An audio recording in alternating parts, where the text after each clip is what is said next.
చక్రధర్ అయితే రాజేంద్ర ప్రసాద్ అని చాలా సీరియస్గా వస్తూ ఉంటాడు. ఆ మాటలకి రాజేంద్ర ప్రసాద్ షాక్ అవుతూ ఉంటాడు. ఇక కమల్ కూడా షాక్ అయి బయటికి వస్తూ ఉంటాడు. ఇక అవని కూడా చాలా స్పీడ్గా ఏంటి అని అయితే చాలా దిగుతూ ఉంటుంది. అలా కిందకి దిగుతూ ఉంటూ, ఏంటి బాబాయ్ గారు మీరు మా మామయ్యని పేరు పెట్టి పిలవమండి, ఇంత అమర్యాదకరంగా మాట్లాడడం ఏంటి అనేది అంటూ ఉంటుంది.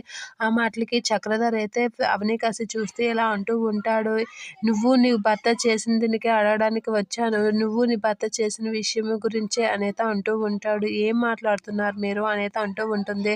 ఏం మాట్లాడుతున్నానో నీతో కాదు, మీ మామయ్య గారితో మాట్లాడుతున్నావు, ఏ రాజేంద్ర ప్రసాద్ బయటికి రా అనేది గట్టిగా కేకలు వేస్తూ ఉంటాడు. ఆ మాటలకి అవని అయితే షాక్ అవుతూ ఉంటుంది. ఇక అక్షయ్ అయితే ఒకసారిగా షాక్ అయ్యి కిందకి దిగుతూ ఉంటాడు. ఏంటి మాట్లాడుతున్నా అంటే, ఏ రాజేంద్ర ప్రసాద్ నువ్వు చేసింది ఏమైనా బాగుంది.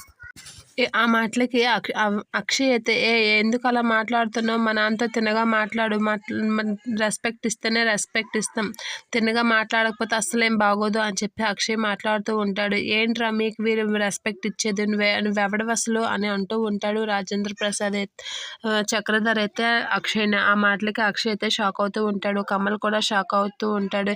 ఏంటి మా అన్నయ్యతో మా నాన్నతో అంత అమర్యాదగా మాట్లాడుతున్నారు, మర్యాద ఇచ్చి మాట్లాడండి మామయ్య అని అంటే, పద్ధతులు మీకు తెలిస్తే నాకు తెలుస్తాయి, మీకు పద్ధతులు తెలియనప్పుడు నేను మీతో పద్ధతిగా ఎలా మాట్లాడుతున్నాను అనుకుంటున్నారు అల్లుడు గారు అనేది అంటూ ఉంటాడు. మీ పద్ధతుల గురించే మాట్లాడడానికి వచ్చాను అని చెప్పి చక్రధర్ అయితే అంటూ ఉంటాడు. ఇక కమల్ అయితే చాలా సీరియస్ అవుతూ ఉంటాడు. మర్యాదగా మాట్లాడు చక్రధర్ అనేది అంటూ ఉంటాడు రాజేంద్ర ప్రసాద్. నీకు మర్యాద ఇచ్చేది ఏంటి అని అనేసరికి రాజేంద్ర ప్రసాద్ అయితే షాక్ అవుతూ ఉంటాడు. ఇక చక్రధర్ అయితే ఎలా నానా మాటలు అంటూ ఉంటాడు రాజేంద్ర ప్రసాద్. అక్షయ్ వాళ్ళైతే షాక్ అవుతూ ఉంటారు చక్రధర్ ప్రవర్తనకి.